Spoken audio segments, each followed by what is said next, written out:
Hello everybody, welcome back to a brand new episode of F122 Driver Career Mode here on the channel. I hope you're all having a great day. Today, we are headed to Circuit of the Americas. No news coming into this episode, but there is a couple more stories of news on the way in the coming episodes before the second season wraps up. We saw last episode in Japan, Audi taking over the Alfa Romeo team for the third and final season of this career mode. That was announced, and now here we are in COTA in the United States here in Austin, Texas area, ready to get racing here in the McLaren down towards turn 1 and free practice 1. You look back at Japan, it wasn't the greatest Grand Prix for us. However, we did have to, of course, go into major fuel saving measures to make it to the end of the Grand Prix. I mean, at the end of the day, we still had a decent finish, but I think we could have done way better. It just didn't quite work out due to the situation that we found ourselves in with the fuel. And I can tell you, after that happened, I'm very well made sure we weren't going to have fuel issues here today in COTA now. But yeah, the car overall, very happy with how it was driving here in free practice.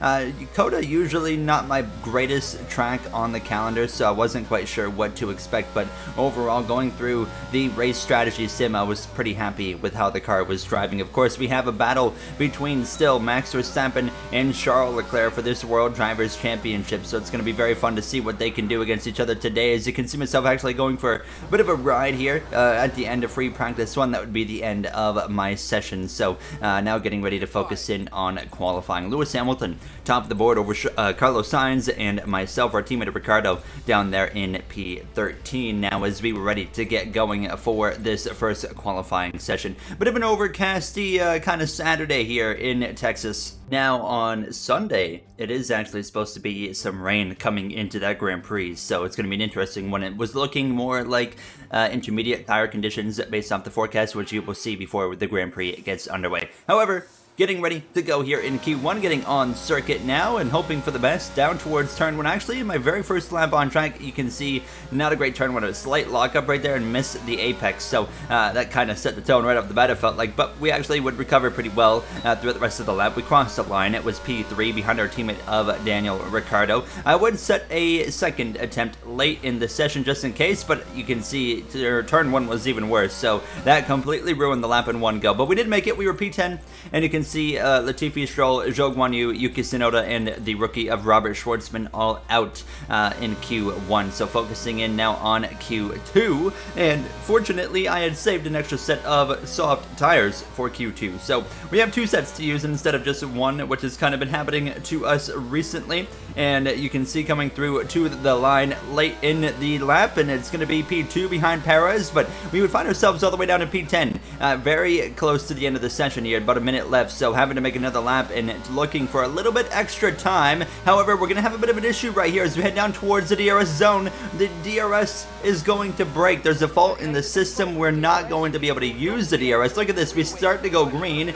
but by the end of the straightaway, because of no DRS, we lose 0.3 of a second. That's probably going to be the difference maker in if we make it into Q3 or not. So I would find a way to rally through into this third sector to find some more time, and we're still actually going to potentially go green here. As you can see, about half a tenth, not even half a tenth better, but as we head down into the final turn, we get in there really well. It's going to be about a 1.5 gain, but that's not going to be enough. It's going to be P12 here in Circuit of the Americas, unfortunately, all because of DRS fault. You look at, we ran, what, a 1.5 better, and we would have had 3 more tenths in it. That would have put us into Q3. It's 3 tenths, so it's a bit unfortunate. But yeah, let's go to the Grand Prix. We got some work to do now because of that DRS fault.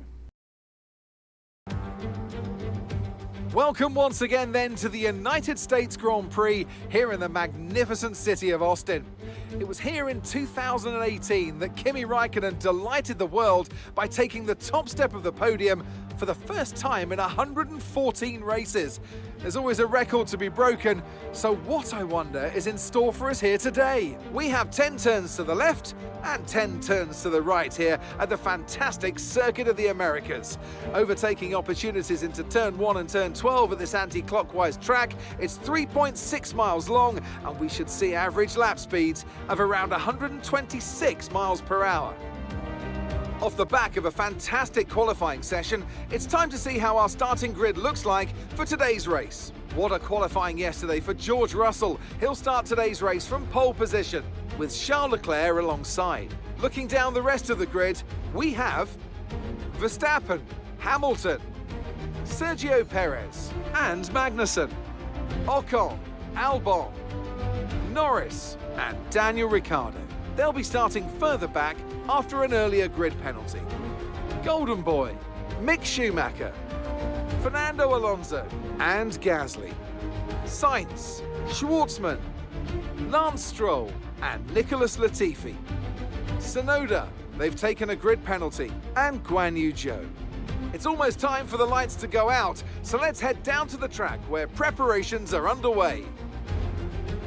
And joining me again for the race today, Natalie Pinkham. We should talk about Williams. What do you make of their performance so far this season? Well, the atmosphere within the team seems very positive at the moment. Everyone seems like they're in great spirits and having a lot of fun doing what they do. And that has definitely contributed to the performances we've seen.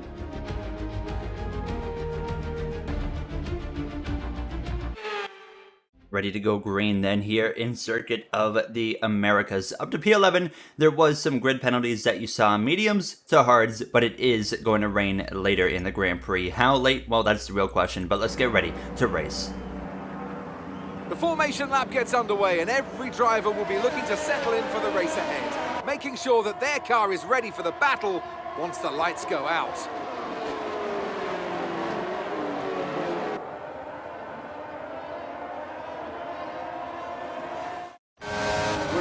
Ready to start the race as the cars take their positions on the grid, with the drivers and teams making their final preparations. All right, mate. Unfortunate end in quali, but we have good pace. Put it to good use. Yes, sir. Hopefully we can get a nice top 5 out of it today. Let's have some fun today. You hear myself on the radio. You heard Mark as well, just kind of reassuring us on the pace in the car, basically. Now, as you can see, both McLarens right here together for the start of this Grand Prix. Now, check that out. Lando Norris right there in front of us in the Aston Martin. Alex Albon in the Williams Porsche. That team continues to upgrade, and I think they could actually be a midfield legitimate threat come Season 3. Now, there is no regulation changes, so they got some, of course, work to do, a steady hill to climb. But here we go. About to be racing. It's going to be lights out. We're underway. George Russell, Charles Leclerc, Max Verstappen, Hamilton, Perez. Your top 5 as they head down towards turn 1. Verstappen, is he going to force the 3 wide around the outside for the lead? He's going to at least make an attempt. It's not going to work there. Hamilton's going to get past his teammate of George Russell, and now he's going to be side by side with the Monegasque driver of Charles Leclerc. They're going to be side by side as they head down through the S's. Hamilton, though, not going to be able to pull it off. He's going to have to settle in for second place. Now, Hamilton has had a disastrous season. We talk about it all the time. He hasn't even been on podium this season. Could he change that here today? He's in position to do that in second place right now. Couple rows here of side by side action. A little bit further back, you can see one of the grid penalty drivers, Carlos Sainz, right there struggling in a side-by-side battle, but now you can see myself in that McLaren sending one up the inside. That's Alex Albon. Then I'm trying to compromise right there, and sure enough, we take the position from him. Gotta get aggressive on this opening lap. Coda really does allow for aggression on lap 1 and turn 1, the corner that we just went into, and of course the heavy braking zone that we're headed up on right now. However, usually by the time we get here on lap 1, things are opening up quite a bit. You see Albon briefly trying to send one actually there up my inside, but fortunately we hold on to B8, so we actually got past our teammate of Daniel Ricciardo. So I mean, in reality, overall, a great start to this Grand Prix. Really couldn't complain about that now, as it's Leclerc still out in front as he knows the situation. We have just 4 Grand Prix left after today. We got Mexico, we got Brazil, we have, Abu Dhabi, and actually, what is the other one? I don't even remember. Or Portugal. We have Portugal as well. So 4 Grand Prix. He's got to be on it here if he wants to make the comeback like he did last season to go on and win the World Drivers' Championship over Max Verstappen. You see myself dealing with a little bit of oversteer. Everyone kind of settled in these opening laps right here. So I was just trying to, of course, get into my comfort zone and start to reel in Esteban Ocon there in that Alpine. And sure enough, that would happen. We would reel him in here on lap number 4. Second lap with the DRS now. Taking a look up the inside. He's going to defend it, of course. So I'm going to go to the right side of the track. And actually right there, he has a bit of a moment. And that allows me to capitalize on it. And he also caught the weird little sausage kind of curbs there. And that allowed me to basically breeze past the Frenchman. So now up into that 7th position. position, but passing was proving to be a bit difficult for a lot of drivers so far in this Grand Prix. Now, as I was like the only one making moves early on here, as you can see myself setting my sights now on Sergio Perez in the Red Bull. I overfueled the car quite hard. Actually, I went with what they gave me, which was 6 extra laps of fuel, and I decided to go through with that because that was what they told me in Japan, and we didn't listen, and of course we found ourselves, you know, in a lot of trouble. You see some cars on the track map had made pit stops. There was a few drivers on the soft compound tire to start the Grand Prix, so they were already in. Rain was coming in approximately 10 to 15-ish minutes from this point. I was told here now to see myself briefly just kind of showing my nose up the inside of Perez there, but not actually making a move quite yet. But that opportunity would grow right here down this back straightaway here, looking up to the left side. Now going to swing back to the right. Perez goes defensive, and here we go around the outside of the driver in the Red Bull as we're going to continue on down towards Sector 3, and we should be able to complete the pass. Yes, we will. Another spot gained right there, and now we can focus our sights on Kevin Magnussen in the Haas. Having a great day, Kevin Magnussen is Verstappen in 4th, so he's losing those crucial points late in the season to Charles Leclerc, just like he did in Season 1, which led to his downfall, becoming a second World Drivers Champion. Instead, he stays at 1 from 2021, and Leclerc, of course, matches his tally of 1 as well. Here we are closing in now on the back of Kevin Magnussen with the DRS, lap 12 of 28. Here we go. He's going to go defensive again. We've seen this move a few times already. We're going to go to the right-hand side of the track now, and he's going to defense. He parks the bus on my nose. We nearly run into the back, but we're trying to go around the outside. He chomps our nose again. Magnussen getting the elbows out, but I said, okay, hold on. I can get the elbows out too, Kevin. Lunging one up the inside of Magnussen. Contact that gets into a right rear tire. We're sideways, and it's going to be a big accident there. A violent one. Magnussen went off the ground. The safety car is going to come out here, and there it is. What in the world has just happened? We went from, you know, making just a bit of a aggressive move after aggressive defending from Magnussen to getting completely wiped out in our car. Our floor is destroyed as this is all happening. We have double stacking from Mercedes, Hamilton, Russell, Verstappen's, and Leclerc's in as well. This is right on the pit window being opened, and there you see them making their pit stops. Here's another look at it. Look at this move, and then right there there's contact. I don't think that caused the accident. I think I just simply slipped up on the exit of the corner, but Magnussen, watch this. I mean, even if I didn't slide, I think he was going to wreck me because he never went away from that, you know, curb line right there. I mean, he was going to hit me either way, even if I didn't get sideways, and what a violent accident that was. I remained on the racetrack. I did not pit. Our underbody, our side pods, our floor was destroyed. We are on worn mediums. Everyone else in this field is on fresh, hard tires now. The rain is coming, and that's why I decided to stay out, because we would have been about dead last if I had come into the box. So I decided to stay out and see what happens here and hope that the rain comes in time to where we can pit onto the intermediates and basically have a reset on strategy. Really confused about still what happened with Kevin Magnussen. It was just one of those it felt like a freak incident basically, and it made no sense at all what he was trying to do there. I mean, I made an aggressive move, there's no question about that, but yeah, it was still really weird. And unfortunately, with the damage that we somehow we got no front wing damage. I don't know how that happened, but unfortunately the damage that we do have causes a lot more drag on the car, so we are going to be struggling hard down the straightaways. The Williams Porsche of Alex Albon is making a pass on me. There he is, up into the top 5 if he can pull this off. I'm not going down easy because I understand what's at stake here. We know that the rain is coming. We need to hold on to the best position that we can, because that rain might be a reset for the damage on this car. We can hopefully hold on a lot better, but I have to nurse this car around with the current damage, and the tire situation is also not very good. But we hold off Albon for the time being, but you can see just how quick drivers can drive away from me when they actually get past me. I mean, Russell is already over 2.5 seconds up the road, dealing with some oversteer. The rain has now started to fall, however. Albon's going to catch me off guard. He's going to settle, and I'm struggling so hard, especially with the turn in on this car. This thing is just not attacking anymore like it was earlier, and I don't think, in my opinion, it wasn't from the worn mediums. But here's Daniel Ricciardo now, who had run me down. This is for P6 at this point, and you can see how much I'm struggling, and it's not even going to be a contest, and I'm certainly not going to make it hard for my teammate of Daniel Ricciardo to actually go and overtake me. Now down to the 7th position. It is what it is, just hanging on at this point. So we know the rain's falling. It's just all about hanging on until it's obviously damp or wet enough to move on to those intermediates. But look at how hard I'm struggling. You see in the right bottom, I mean, the tire, warning light has officially also come on. So it's all about nursing these tires. It's the front tires specifically that are the problem. But I mean, you can just see everywhere at this point. I just can't do anything with this car, and Lando Norris is going to be able to breeze past me down this back straightaway. DRS is still enabled, so that of course is a telltale sign of when it's time to box for wet weather tires now. So Norris goes through, takes the position. We jump down to P8, and you can see myself asking for the weather. Light rain will stay with us for at least 20 minutes, which is well past the end of the Grand Prix. So it's going to be raining for the rest of the race, but there's only 9 laps to go, and it's been raining for a while now, and I wasn't really seeing many signs of, well, I say that, but you see the stewards have actually disabled the DRS, so now it was okay. It's getting ready to be time to actually box here now, and look at still how much we are struggling. Carlos Sainz, the Spaniard, stays behind me there, and fortunately we're able to stay ahead of him, but I struggle out of the final turn. I did not pit because I saw nobody pitting, so I felt like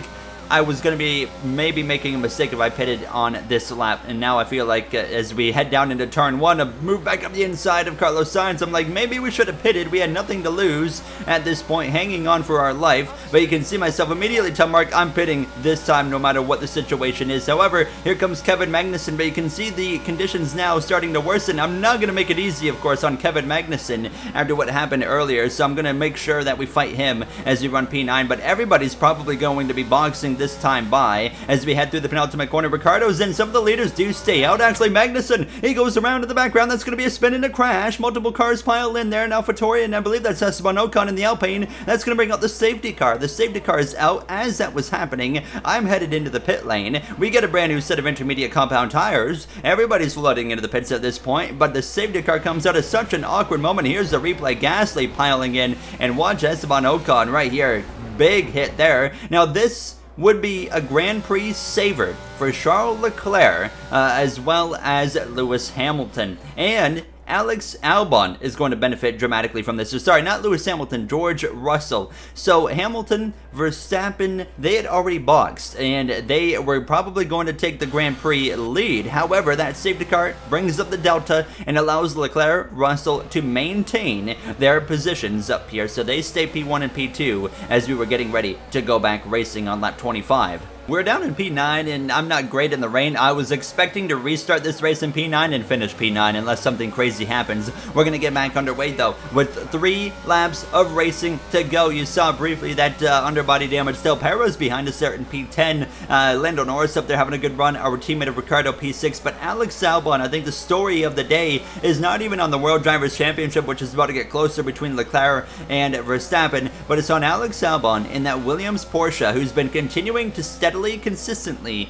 gain points for that team over the course of the last part of the season as that team continues to make improvements, and now it appears they're giving Alex Albon a car that's worth fighting in the midfield just about now. Final lap underway at this point, and you can see I didn't make any progress. I was actually holding my own, which was nice. A bit of oversteer right there though, so I'm going to lose any chance I had at Carlos Sainz, so now it was just about bringing it home. It was a heck of a day here in Circuit of the Americas, ups and downs, and still it's going to be a solid points finish, which I was happy about, but it's Charles Leclerc who's going to close that championship gap to Max Verstappen as he is going to win in COTA over George Russell, Lewis Hamilton. His first podium of the season for Hamilton. As we exit the final turn, it's P9. Like I said, an up and down day with an accident, couple of safety cars, a bit of a wild ending here in COTA, but we get a solid 9th place effort out of it, so I cannot really complain about that. Overall, very, very happy with how this day went here. Driver of the day as well. Let's set to the podium for the post-race celebrations.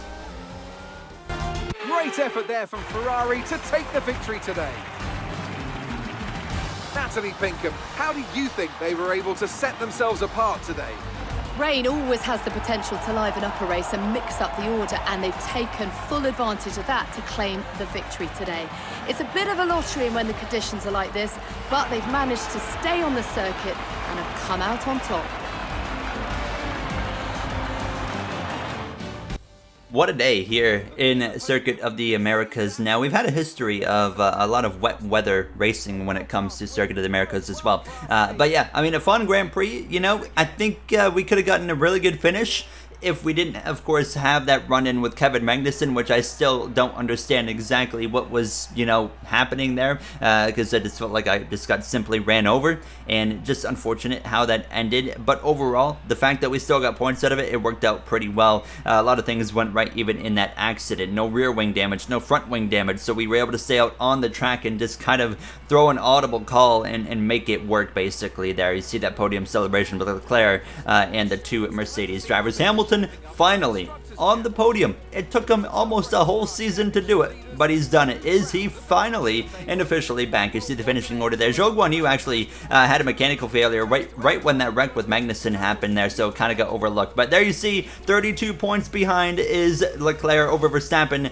Some work to do. Russell back by 69 points. Nice. So he's not mathematically out yet, but he's realistically out. And in the constructors as well, we will see the battle with McLaren and Mercedes continue on. 40 points now separate us. Red Bull ahead by 28 points. That's going to wrap it up for me. I'll see you guys in the next one. We're going to take off here from Circuit of the Americas. Have a great day, everybody.